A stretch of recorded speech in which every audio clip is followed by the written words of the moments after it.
Selamat pagi menjelang siang anak-anak. Om Swastiastu. Seperti biasanya, kita sebelum belajar diawali dengan berdoa terlebih dahulu agar kita dalam belajar mendapat tuntunan dari ide Sang Yang Widi Wase. Di dalam berdoa, karena anak sudah termasuk kelas tinggi, Ibu berikan atau Ibu suruh dari salah satu kalian yang memimpin berdoa, nak ya. Silakan berdoa terlebih dahulu, nak.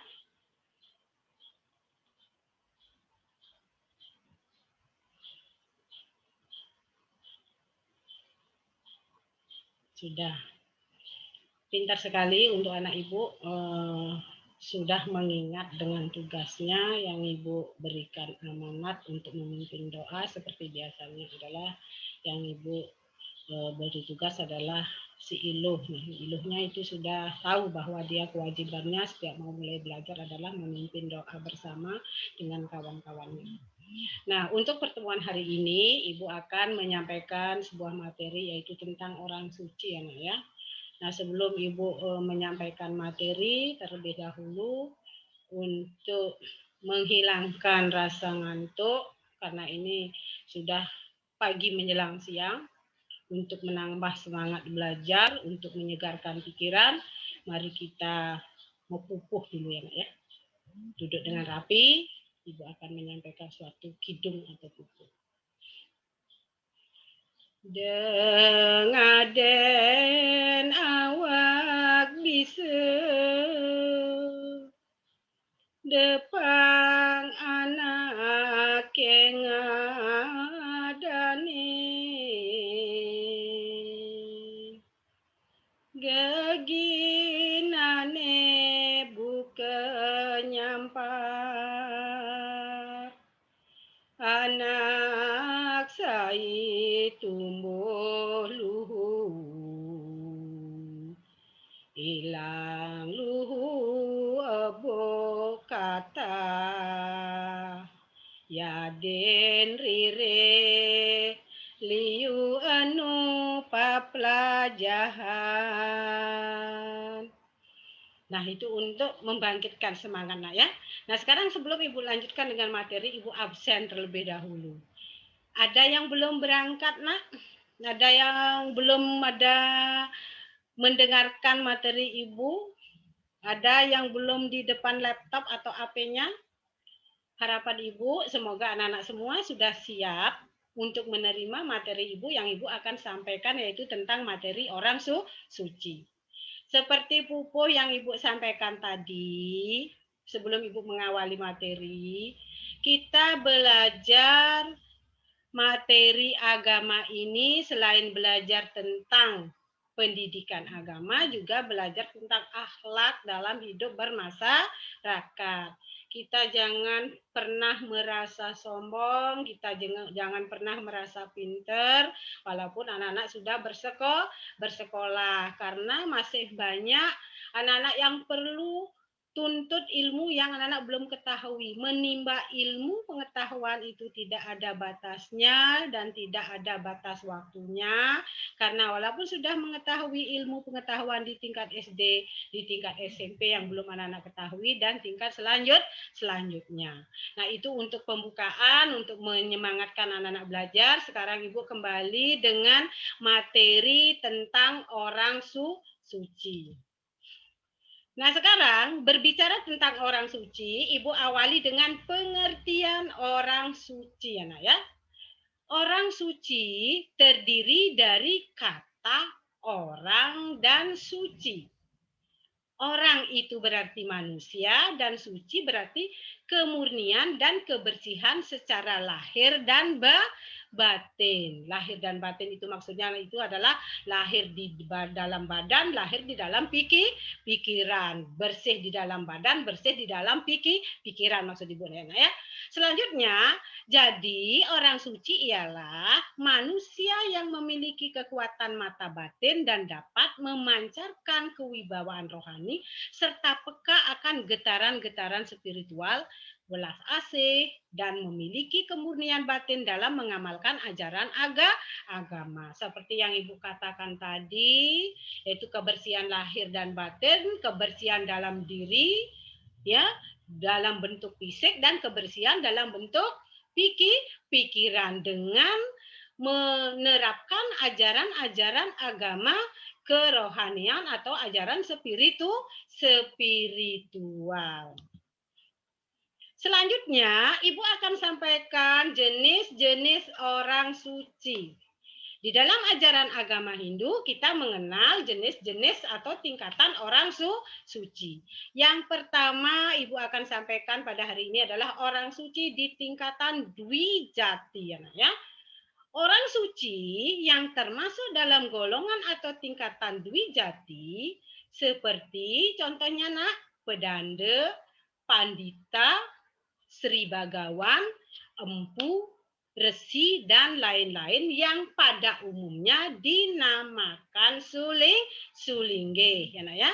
Kalau sudah dikatakan sulingge berarti sudah penyucian dirinya melalui tingkatan Dwijati. Nah, jadi sekarang Ibu jelaskan tentang kata Dwijati. Kata Dwijati berasal dari bahasa Sanskerta, Dwi dan Jati, yang artinya Dwi berarti dua dan Jati berasal dari akar kata ja yang berarti lahir. Dengan demikian, Dwi Jati berarti lahir dua kali. Maksudnya lahir dua kali itu, Nak. Kelahiran yang pertama adalah kelahiran dari ibu, lahir dari rahim orang tua. Pertama anak dilahirkan dulu untuk menjadi anak, ya, dari kandungan ibu kita, ya. Sedangkan yang kedua merupakan kelahiran dari kaki dan guru suci atau nabe, ya. Jadi pertama anak dilahirkan oleh guru Rupaka sebagai guru anak-anak yang pertama, ya Nak ya, adalah guru Rupaka atau guru Reka. Yang memberikan pendidikan yang pertama adalah orang tua. Yang memberikan nasihat yang mulia adalah orang tua. Yang membesarkan adalah orang tua. Setelah anak-anak besar, baru anak-anak mencari guru lagi yang disebut dengan guru nabe apabila anak-anak akan meningkatkan ketingkatan kesucian spiritual anak-anak menjadi pandita atau pedanda atau orang suci atau resi atau begawan, membutuhkan dan guru suci atau nabe. Jadi apabila anak-anak sudah berguru suci atau nabe, sudah lulus memperoleh pengetahuan dari suci dan kerohaniawannya itu, maka anak-anak dikatakan sudah lahir dua kali melalui proses upacara Dwijati. Pertama, lahir dari rahim ibu, dari orang tua. Kedua, lahir dari ilmu pengetahuan kerohanian. Selanjutnya, pelaksanaan upacara medikse atau memberi gelar pedanda, pandita, dan Sri Bagawan itu merubah status orangnya yang bersangkutan dalam ikatan disiplin sebagaimana tertuang dalam catur bandana dharma, ya. Jadi kita di upacara medikse adalah merubah status kita, ya Nak ya. Kita atau orang yang bersangkutan yaitu dalam ikatan disiplin sebagaimana tertuang dalam catur bandana dharma atau 4 ikatan disiplin kehidupan kerohanian yang meliputi pertama Nak ya, amari aran. Amari aran itu namanya merubah nama walaka menjadi nama sulinggihnya. Misalnya sekarang bernama Made Dharma, ya Nak ya. Karena sudah lulus dari guru nabe, sudah di Dwijati, ya Nak ya, maka diberikanlah nama, penggantian nama, yaitu ide resi apa atau ide begawan apa, itu namanya amari aran, penggantian nama walaka dengan nama baru sebagaimana diberikan oleh nabenya atau guru kerohaniawannya. Ya, Nak, ya. Kalau sudah lulus, kalau sudah di Dwi Jati. Itu namanya Amari Aran, penggantian nama. Terus selanjutnya Amari Sesana. Amari Sesana itu adalah meninggalkan kewajiban-kewajiban atau pekerjaan pada waktu walaka sebelum sulingge, kewajiban semula, dan menggantikannya dengan sasana kawikon. Dalam ini seorang sulingge dibebaskan dari tugas kewajiban selaku warga masyarakat biasa.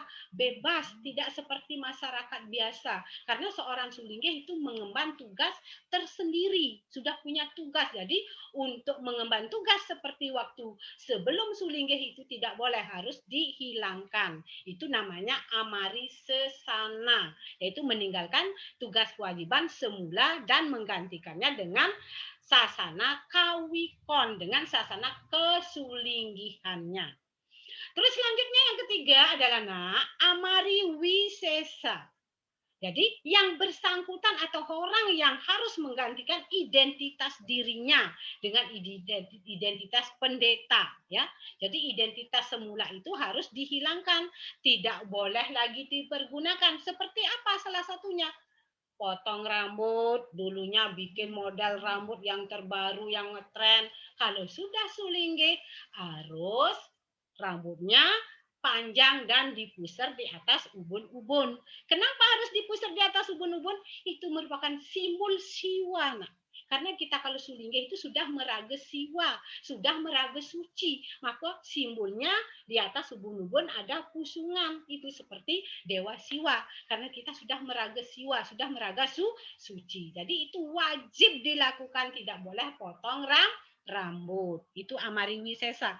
Terus yang selanjutnya yang keempat, umulahaken kaguru serususan. Yang bersangkutan harus melaksanakan dengan ketat dan taat dan patuh serta berdisiplin mengenai ajaran nabenya. Seperti anak-anak hormat dan bakti kepada guru, maka anak-anak disebut dengan guru susrusa. Begitu juga seorang sulingge harus amulahaken kaguru susrusan, harus taat dengan apa yang diberikan ilmu-ilmu oleh nabenya, ditaati, tidak boleh menyimpang dengan peraturan atau namanya tata cara, tata sesana sebagai seorang sulingge, harus taat, harus patuh, berdisiplin mengenai ajaran nabenya. Ya, Nak, ya. Begitu juga anak-anak, jangan menyimpang dengan tata peraturan yang ada di sekolah. Berpakaian merah putih hari Senin harus menggunakan merah putih. Itu adalah suatu peraturan yang ditetapkan oleh peraturan sekolah. Sama ya, Nak, ya, seperti seorang sulingge ditetapkan oleh guru nabenya harus ditaati. Begitu juga anak-anak harus taat dengan apa yang disampaikan oleh ibu guru. Karena ibu guru adalah berusaha untuk mendidik anak-anak yang terbaik sebagai generasi penerus. Selanjutnya, Ibu ini perlihatkan gambar orang suci tingkat Dwi Jati. Nah, seperti yang Ibu sampaikan tadi, harus ada pusungannya di atas ubun-ubun, itu adalah simbol sudah meraga siwa. Nah, inilah contoh seorang sulingge yang sudah di Dwi Jati, kewajiban-kewajibannya yang harus dipenuhi dalam memimpin upacara, harus menggunakan ketu namanya yang ada di kepalanya, terus berkalongkan dengan genitri, semuanya itu serba disucikan. Ini contoh orang suci atau gambar orang suci tingkat Dwi Jati. Bisa dilihat, kalau tidak bisa mengerti sekali nanti bisa ditanyakan atau bisa diulang melihat penyampaian Ibu. Selanjutnya, orang suci tingkatan Eka Jati. Nah, tadi Ibu udah menjelaskan tingkatan Dwi Jati. Sekarang tingkatan Eka Jati. Eka berarti satu ya, Nak, ya. Sekarang Ibu jelaskan orang suci yang termasuk dalam golongan atau tingkatan Eka Jati, contohnya seperti pemangku, balian, mangku dalang, dan lain-lain. Itu tingkatan Eka Jati.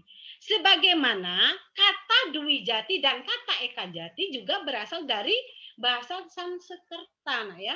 Eka dan Jati. Eka berarti satu dan Jati seperti sudah dijelaskan di atas berasal dari akar kata ja yang berarti lahir, ya. Jadi Eka Jati berarti lahir sekali, yakni lahir hanya dari ibu kandungnya sendiri. Baru dikatakan lahir dari ibu kandungnya sendiri, maka disebut dengan Eka Jati, belum lahir 2 kali, ya, dari ibu kandungnya sendiri. Jadi rohaniawan yang tergolong dalam kelompok Eka Jati antara lain adalah pemangku atau pinandita. Nah, seperti anak-anak sudah mengetahui, di desa Pekeraman kita ada pemangku yang lebih akrab dipanggil jero mangku, ya nak, ya. Jero mangku lanang, jero mangku istri. Beliau baru upacaranya sebatas Eka Jati, ya nak, ya. Baru dikatakan lahir sekali, lahir dari rahim ibu kandung sendiri. Selanjutnya, proses pewintenan Eka Jati dapat dibagi menjadi 3 tingkatan. Nah, di sini Ibu akan jelaskan karena berkaitan dengan Eka Jati, maka Ibu sekarang menjelaskan juga tentang pewintenan Eka Jati. Nah, ya. Pewintenan Eka Jati itu yang pertama namanya pewintenan sari, ya, nah, ya. Pewintenan sari merupakan upacara pewintenan yang paling sederhana. Upacara ini dilaksanakan hanya dengan memohon wasung warenugraha kepada Ide Sang Yang Widiwasa di pura di mana yang bersangkutan akan menjadi pemangku, ya, ya. Seperti di desa Pekeraman kita, jero mangku kita adalah sebagai jero mangku di pura Kayangan 3, di pura Dalempet, ya, ya. Jadi pewintenan jero mangku baru hanya sebatas pewintenan sari. Terus selanjutnya yang kedua adalah pewintenan mepedamel. Nah, pewintenan mepedamel maksudnya di sini adalah dilaksanakan oleh pendeta yang sudah mempunyai wewenang untuk melaksanakan loka palasraya. Ya, ya. Pandita atau disebut juga Sangyang Yogi Samara selaku penabean, ya. Jadi kalau pewintenan mepedamel dilaksanakan oleh seorang pendeta, yaitu oleh seorang sulinggih atau orang suci yang sudah lahir 2 kali. Lahir dari rahim ibu dan lahir dari ilmu pengetahuan. Memiliki wewenang untuk mewinten calon pinandita atau jero mangku yang disebut dengan pawintenan mepedamel. Ya, nak, ya. Jadi boleh dilaksanakan oleh seorang pendeta yang sudah mempunyai wewenang untuk melaksanakan loka palasraya pandita atau disebut juga dengan Sangyang Yogi Samara selaku penabean. Selanjutnya yang ketiga adalah pawintenan Samkara Eka Jati. Nah, sekarang bagaimana, nak, pawintenan Samkara Eka Jati? Di sini merupakan pawintenan untuk meningkatkan status pemangku dengan titel jero mangku menjadi jero gede selaku pinandita. Jadi kalau sudah pewintenan Samkara Eka Jati sudah menjadi jero gede selaku jero gede nanti, kebanyakan beliau-beliau yang sudah menjadi jero gede akan meningkatkan lagi statusnya dengan melalui mencari guru nabe untuk bisa di Dwi Jati setelah melaksanakan pewintenan Samkara Eka Jati untuk meningkatkan status pemangku dengan titel jero mangku menjadi jero gede. Dari jero mangku berubah statusnya menjadi jero gede.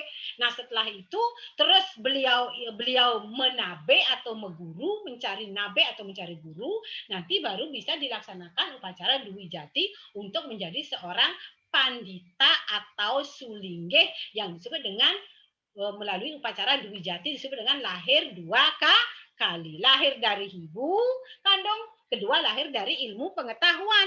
Tetapi kalau baru sebatas jero gede belum bisa dikatakan Dwi Jati karena baru naik setingkat dari jero mangku menjadi jero gede.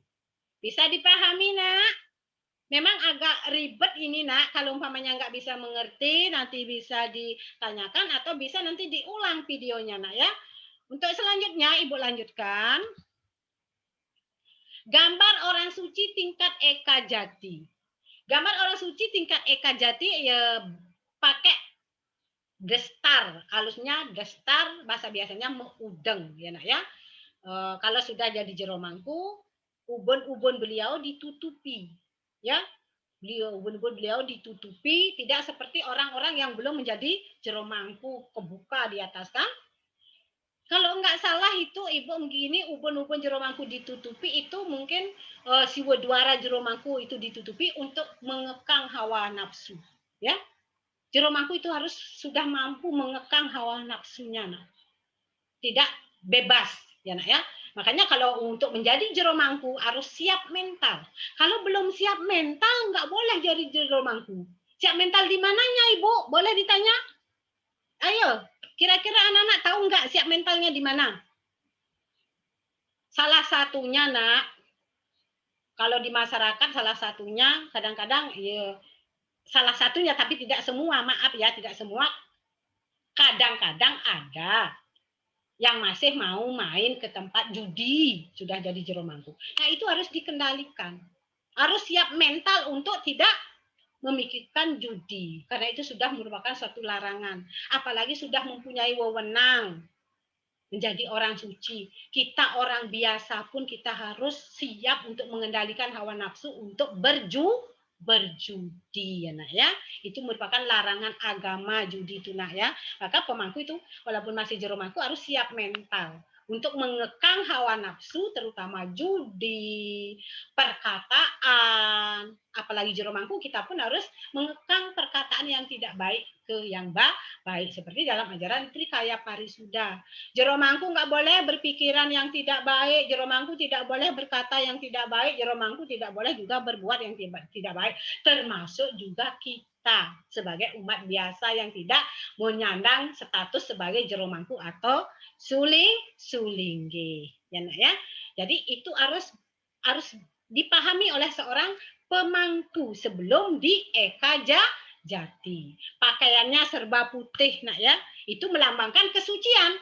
Suci dalam pikiran, suci dalam perkataan, suci dalam perbuatan.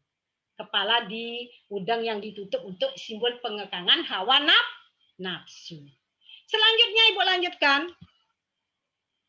Orang suci di tingkatan Trijati.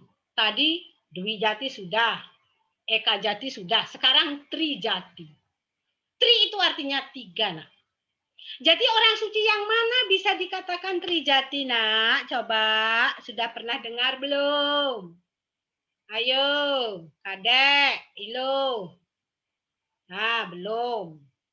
Kalau Tri artinya apa, nak? Kan sudah pernah mendengarkan waktu di kelas 2 Trikaya Parisuda. Tri artinya tiga. Ya, nak ya. Jadi, kalau anak-anak belum pernah dengarkan, sekarang dengarkan. Orang suci di tingkatan Trijati itu adalah, yang dimaksud dengan golongan Trijati adalah Sulinggeh, nah ya. Pandita, pedande. Tetapi, garis bawahnya tetapi, yang telah berkedudukan sebagai guru nabe. Seperti yang Ibu katakan tadi, kalau sudah menjadi jero gede, untuk meningkatkan status harus mencari guru nabe. Siapakah yang ditunjuk menjadi guru nabe? Salah satu dari pandita atau pedande atau orang suci. Jadi orang suci yang kita tunjuk itu menjadi guru nabe, itulah disebut dengan Trijati. Karena beliau sudah mampu berkedudukan sebagai guru nabe, membina calon sulingge atau calon pandita, memberikan ilmu pengetahuan tentang kerohanian atau filsafat agama. Maka beliau diberi gelar dengan Trijati atau tingkatan Trijati. Bisa dipahami, nak? Diulang lagi. Tingkatan Trijati itu adalah, yang dimaksud adalah golongan pandita atau sulinggih atau pedanda yang sudah mampu atau yang telah berkedudukan sebagai nabe. Nabenya dari calon seorang sulinggih. Seperti ibu guru. Siapakah yang disebut dengan ibu guru? Ibu guru yang sudah mampu memberikan atau mentransfer ilmu kepengetahuan kepada siswa. Bukan memek di rumah disebut ibu guru. Karena memek tidak mampu menyampaikan ilmu pengetahuan. Walaupun mampu, tetapi itu bukan tugasnya memek atau bapak. Yang bertugas adalah ibu guru yang sudah diangkat menjadi guru untuk mendidik anak-anak di sekolah. Begitu juga guru nabe adalah seorang sulinggih yang telah berkedudukan sebagai guru nabe, maka beliau disebut dengan golongan trijati. Bisa dipahami, nak? Awi gena mastu bisa dipahami astung karena mereka ini dipandang sebagai lahir 3 kali, nak. Trijati itu adalah lahir 3 kali. Kenapa? Pertama lahir dari ibu. Benarnya anak-anak lahir dari ibu? Sangat benar. Pertama lahir dari ibu, kedua lahir dari ilmu pengetahuan. Terus yang ketiga adalah kemudian diangkat menjadi guru nabe. Maka beliau disebut dengan lahir 3 kali. Beliau mempunyai wewenang untuk meningkatkan sisianya dari calon pendeta menjadi pendeta dalam tingkatan Dwijati. Meningkatkan status dari jauh gede menjadi Dwijati. Selanjutnya, gambar orang suci tingkatan Trijati. Nah, ini sangat suci, sangat sakral beliau. Kita sebagai umat biasa melihat beliau yang melinggih di singgasana di balai pawedan beliau, kita harus merunduk dan menghormati karena kedudukan beliau sebagai panutan bagi umat kita. Beliau mampu menuntun ajaran tentang kerohanian, tentang filsafat agama, menuntun pikiran kita menjadi pikiran yang baik, mencontohkan yang baik. Sama seperti ibu guru. Harus ibu guru terlebih dahulu mencontoh perilaku yang baik biar ditiru oleh siswa. Begitu juga tingkat trijatinya harus guru nabe mencontoh dulu kepada siswanya agar bisa dicontoh oleh siswanya. Ya, nak ya? Selanjutnya, tugas dan kewajiban orang suci. Tugas dan kewajiban orang suci adalah yang pertama, bukan ibu guru saja punya tugas, bukan anak-anak punya tugas. Kalau tugas anak-anak, pagi-pagi bangun pagi. Bangun pagi ku terus mandi, tidak lupa menggosok gigi. Habis mandi ku tolong ibu, membersihkan tempat tidurku. Nah, itu salah satu tugas anak-anak ya. Tugas ibu guru juga gitu, bangun pagi memasak, membereskan keadaan rumah, baru berangkat bekerja kalau bertatap muka. Walaupun tidak tatap muka, tetap mempersiapkan materi kewajiban seorang guru. Jadi tugas dan kewajiban orang suci yang pertama adalah melaksanakan surya sewana setiap pagi.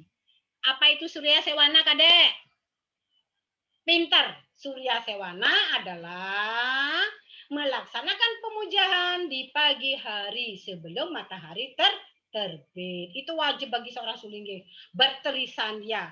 Nah, selanjutnya bukan sulinggih saja. Kita sebagai umat juga wajib berteri sandya 3 kali sehari. Jangan orang sulinggihnya aja yang berteri sandya. Kita juga berteri sandya. Selanjutnya adalah memimpin persembahyangan umat. Memimpin persembahyangan umat dalam tingkatan, kalau sulinggih yang sudah di Dwijati, dalam tingkatan yang lebih besar seperti upacara potong gigi, ngerawang ide lingsir sulinggih, upacara ngaben, ngerawang ide lingsir, ya. Itu kalau Dwijati tingkatan yang lebih besar, kalau Eka Jati tingkatan yang lebih kecil. Memimpin pelaksanaan upacara yatnya sesuai dengan kitab suci Weda.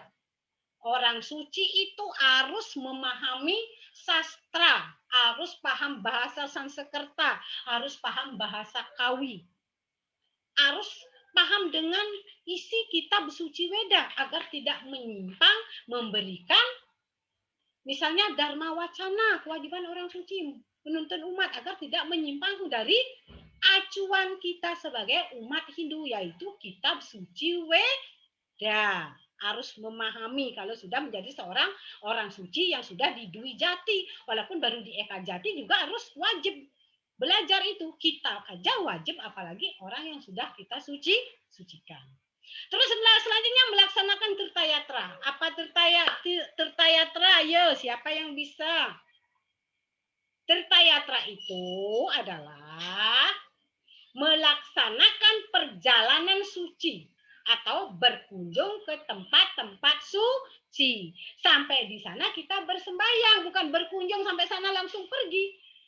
Misalnya anak-anak tirtayatra dari Goa Lawah dulu sampai di Goa Lawah kita bersembahyang, habis bersembahyang kita berangkat lagi menuju Pura Besake, dari Pura Besake kita ke Uluwatu misalnya, itu namanya tirtayatra. Berkunjung sambil bersembahyang, bukan berkunjung biasa, ya. Itu namanya melaksanakan tirtayatra, tujuannya juga untuk menyucikan diri secara jasmani. Ya. Kita juga bisa tirtayatra, bukan orang Sulingge saja. Kita bertirtayatra juga bagus sekali, bukan Sulingge saja. Kita juga wajib melaksanakan tirtayatra apabila kita mampu untuk melaksanakan tirtayatra. Ya. Kalau kita tidak mampu melaksanakan tirtayatra, cukup kita rajin bersembahyang di rumah saja dengan Trisandya, itu sudah cukup bagus. Ingat dengan melakukan setiap melakukan pekerjaan dengan berdoa Om Awigena Mastuna Mesidam, itu juga itu wajib. Nah ya, seperti anak-anak mau belajar, ayo nak, pimpin berdoa bersama. Yang sudah ibu tetapkan karena kelas besar, selaku ketua kelas, pimpin kawannya. Jadi ingat memimpin kawannya agar berdoa sebelum mulai belajar, itu juga pahalanya sama ya. Terus yang selanjutnya, aktif dalam kegiatan untuk meningkatkan kesucian diri. Aktif dalam kegiatan apa? Misalnya ada paruman-paruman, pertemuan untuk sulingge, ya kan? Kan ada pertemuan untuk para sulingge, itu harus aktif mengikuti karena untuk meningkatkan kesucian diri. Karena dari sana orang-orang suci, beliau-beliau yang sudah kita hormati, beliau-beliau yang sudah meraga suci untuk meningkatkan kesucian beliau. Karena dengan cara beliau memberikan materi atau ceramah atau dharma wacana kepada umat, itu juga termasuk meningkatkan kesucian bagi seorang sulingge atau pandita. Nah, ya. Karena untuk memperbaiki kesucian diri beliau juga dengan cara meningkatkan pemberian dharma wacana kepada umat, bukan dengan cara melaksanakan tirtayatra saja, dengan cara belajar ilmu kerohanian, itu juga termasuk meningkatkan kesucian. Seperti anak-anak misalnya membaca kitab Bhagavad Gita. Ananya sintayan tamam ya jana pariupasati Tesamityam abhyok tanam yoga semam wahami aham. Nah, walaupun kidungnya sederhana, tetapi itu maknanya luar biasa. Terus anak-anak membaca Bhagavad Gita dari bab 1 sampai bab selanjutnya, itu meningkatkan kesucian diri, nak. Anak-anak belajar agama yang rajin meningkatkan kesucian diri, nak. Anak-anak belajar mengkidung meningkatkan kesucian diri, nak. Ida ratu saking luhur, itu meningkatkan kesucian diri, nak. Begitu juga orang suci kita, aktif dalam kegiatan untuk meningkatkan kesucian diri beliau. Segala kegiatan yang berkaitan dengan agama itu termasuk meningkatkan kesucian diri dari seorang sulingge, termasuk kita sebagai umat biasa. Selanjutnya, nah, setelah ibu panjang lebar bercerita tentang orang suci, untuk mengetahui kemampuan anak-anak, ibu memberikan evaluasi. Tadi ibu sudah jelaskan, kalau tidak mengerti boleh diulang putar video ibu, boleh membaca buku. Maksud Ibu memberikan evaluasi untuk mengulang materi yang Ibu berikan. Jangan begitu selesai menyimak, mendengarkan langsung ditutup, langsung tidur. Jadi lupa. Setelah Ibu berikan materi, disimak lagi, ya, terus dibaca buku, dikerjakan evaluasinya. Ya, ya. Ibu tidak tidak banyak-banyak kok gini evaluasi. Nah, untuk itu Ibu akhiri dulu. Selamat belajar. Minggu depan Ibu akan mulai lagi dengan materi orang suci. Semoga anak-anak berhasil dalam mengerjakan evaluasi untuk membantu nilai semester ganjil. Untuk mengakhiri Ibu ucapkan Parama Santi. Om Santi, Santi, Santi. Om.